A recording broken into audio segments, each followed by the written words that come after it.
Ako po mga bossing ko ay may share sa inyo upang sa ganon, kaagad ka makabayad sa pagkakautang at ganon din po para mabilis ang pasok ng swerte, mabilis ang flow ng pera. Siyempre mga bossing, pagdating sa usapin ng pera, kailangan sipag at tiyaga. Kung ikaw po ay may pangarap na mansyon din dapat ang pagkayod. Huwag niyo po yung kakalimutan. Dahil kung mansyon ang pangarap po ninyo at ang kayod po ninyo ay gakubo, ay nako mga bossing, huwag ka nang umasa na magiging mansyon ang inyo pong tahanan o ang inyo pong pangarap. Kailangan, kung gaano karaming pangarap, ganoon din ang dami ng kayod mga bossing. Kasi may mga tao po dyan na paladaing mga bossing ko, at yun nga po mga bossing ko ay kubagay, ang dami-daming pangarap pero ang kayod ay kakaunti lamang. Ngayon po mga bossing, basta lagi niyo po tatandaan, kung maraming pangarap, marami rin po mga bossing ko ang pagkayod. Gagamitan po natin ito ng pampaswerte mga bossing ko sa pamamagitan ng 1,000 pesos. Or kaya po mga bossing, gamitan nyo po ito ng pera na hindi nyo talaga magagastos. Dahil gagamit lang po tayo ng pang-attract ng swerte, lalo na sa pera. Pero ang sabi nga po nila, para daw po mas mabilis ang pasok ng pera, ay mas mainam ang gagamitin natin mga bossing ko ay yung pong pinakamataas na antas ng pera. Kagaya po nitong 1,000 natin mga bossing. Ito yung pinakamataas na antas po natin ng pera. Gagamitin po natin ito upang sa ganoon maka-attract tayo ng pera. Ganito lang po inyo pong gagawin. Humanap ka sa gawing silangan ng mga bandang alas 7 ng umaga.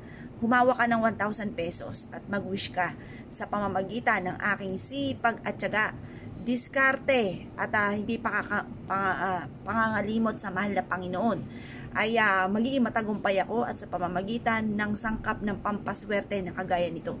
Ako ay yamat magiging matagumpay, makakamit ko lahat ng aking mga pinapangarap. Siksik-liglig at umapot, maraming blessing ang darating sa akin. Ganon ang mga pagwi-wish ng walang gamit na sana, direct to the point. Pagkatapos i-wish nyo na lahat, halimbawa magkaroon ako ng malaking bahay, magkaroon ako ng magagarang sasakyan, magkaroon ako ng napakaraming pera, magkaroon ako ng negosyo, ito ang pinaka-the best para sa akin. Magkaroon ako ng negosyo na dito na ako yayaman. Yan ang pinaka-the best. Kasi yung mga pagtama-tama, maaaring di ka marunong mawak ng pera, yan ay mabilis ding mauubos. Mas mainam, magkaroon ka ng sariling negosyo na dito ka na yayaman. Yung ba tipo magtatagal ang inyong negosyo. Pagtapos po niyan, ibilad ito hanggang alas 8 ng sa sinag ng araw at pagtapos tupiin at ilagay nyo po ito mga bossing ko sa ilalim ng inyo pong unan. At ito po mga bossing ko, unanin nyo po sa loob ng isang buwan. Ewan ko na lamang kung hindi po. Napakaraming blessing ang dumating sa inyo. Basta sipag at tiyaga, huwag kakalimutan ha.